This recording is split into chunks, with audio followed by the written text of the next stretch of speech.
Man, I've made this video before, and I don't like talking about this. I don't like having to come out and speak bad about my head coach for the Philadelphia Eagles, but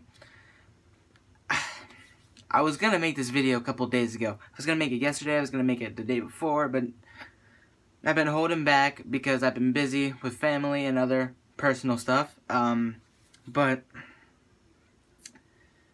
it's been talked about a lot, especially with last week and how we played against the Bills, especially the starting offense. First and foremost, it just wasn't good at all, and I talked about it in my live stream. I've talked about it after everything in general. They just didn't look good at all, and it all comes down to the play calling. And who does the play calling on the Philadelphia Eagles? At least on the offensive side, Doug Pederson.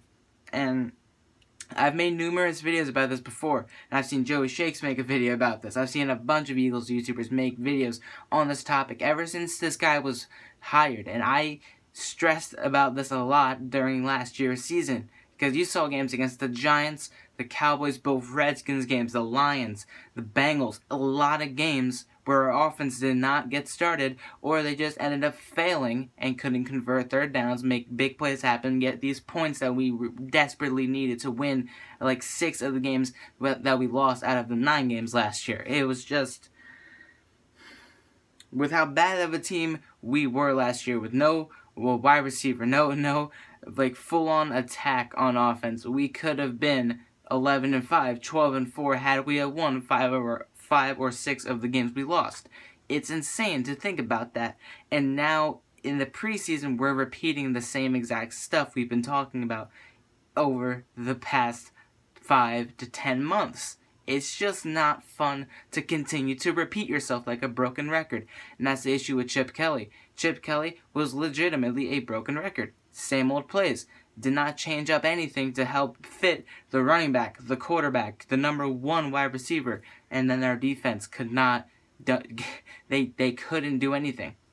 Now you look at this team right now, the defense is going to be a really, most likely elite, especially with Ron Darby now. This defense looks scary good. The dominant front seven, the Ron Darby helping to solidify our secondary. Everything about this defense looks like it'll carry us unless we can get something started on offense. And that comes back to Doug Pederson. I know he was an offensive coordinator with the Chiefs from 2013 to 2015 or 2014 to 2016, something like that.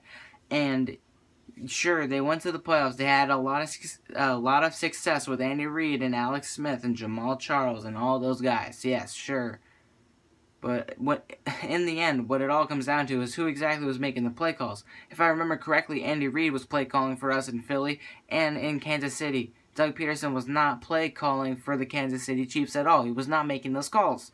This year and last year, so far what we have seen is that the head coach has made those calls. And this head coach happens to be Doug Pederson, who does not do a good job at making proper play calls in these games.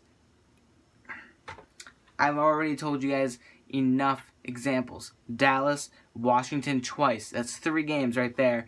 New York. Those are 4 games right there against your division you should have won. You got swept by the Redskins. You should have won those games. You were either down 7 or less in those 2 games. You lost in overtime after being up by 10 in the 4th quarter to the Dallas Cowboys in Dallas because you decided, hey, let's not try for this first down. Let's play it safe, run the football, not get it and punt it away, rather than maybe go for a field goal or get the first down to ensure more points or ensure that more time was wasted. Because if you give Ezekiel Elliott and Dak Prescott more time in the 4th quarter, especially a team like Dallas, who's had plenty of 4th quarter comebacks, you're going to get screwed. And what happened? We lost in overtime. When we should have won that game, when we were winning that game, 3/4 of the game was all us, and we lost. The Giants game, and I've talked about it numerous times. He went for it twice on 4th down and 2, one at the goal line, another one at like the 25 of New York, rather than go for a field goal. What was the final score? 28-23, I believe. And guess what? You missed out on 2 field goals. 3 plus 3 is 6. You lost by 5 points. Technically speaking, you would have won by 1 point.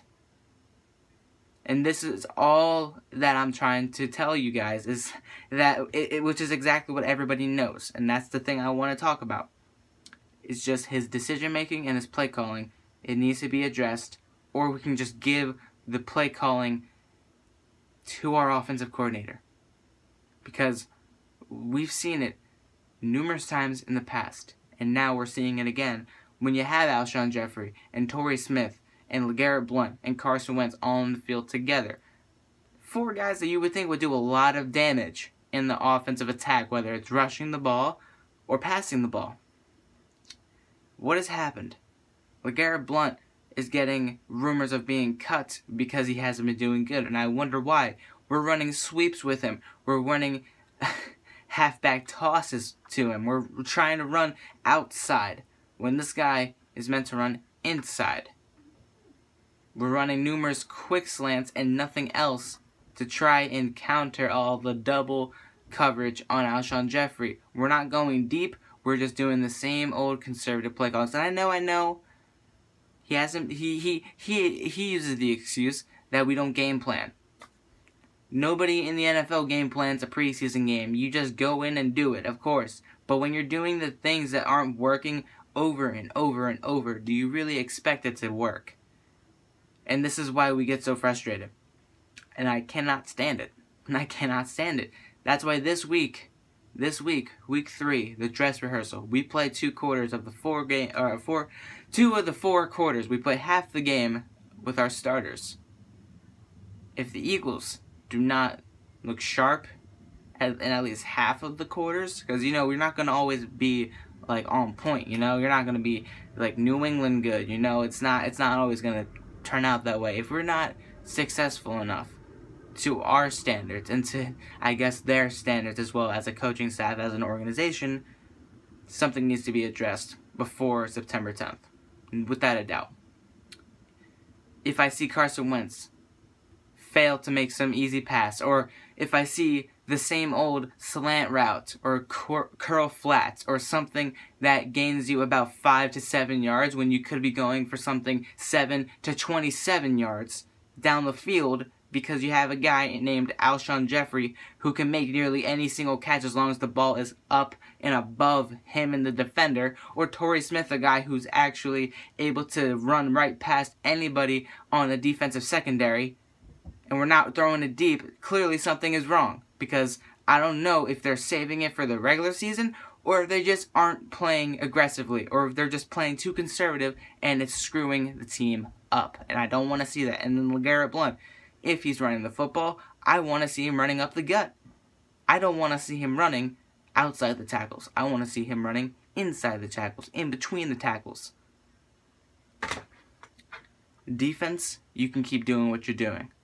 Honest to God. We traded Matt Tobin for a 5th-round pick. Thought I'd throw that out there. It's pretty cool, I guess. I mean, we get another 5th-round pick. We don't have a 3rd or 4th, so I guess it kind of works out. But I'm hoping to get a 4th or 3rd-round pick back sometime this season. But in the end, guys, if you agree with me, tell me in the comments down below. But tell me what you guys think. I believe that if there's no change in what this starting offense does in Week 3 against the starting defense of the Miami Dolphins, there's something that needs to be addressed regarding Doug Pederson. I wouldn't say the offensive coordinator, because it all comes down to play calling and the coach's decision. I think I've said enough. Subscribe if you're new. I'll talk to you guys on Wednesday with my preview for the Eagles and Dolphins game, where I'll touch on this more. Thank you all for watching. Have a good night.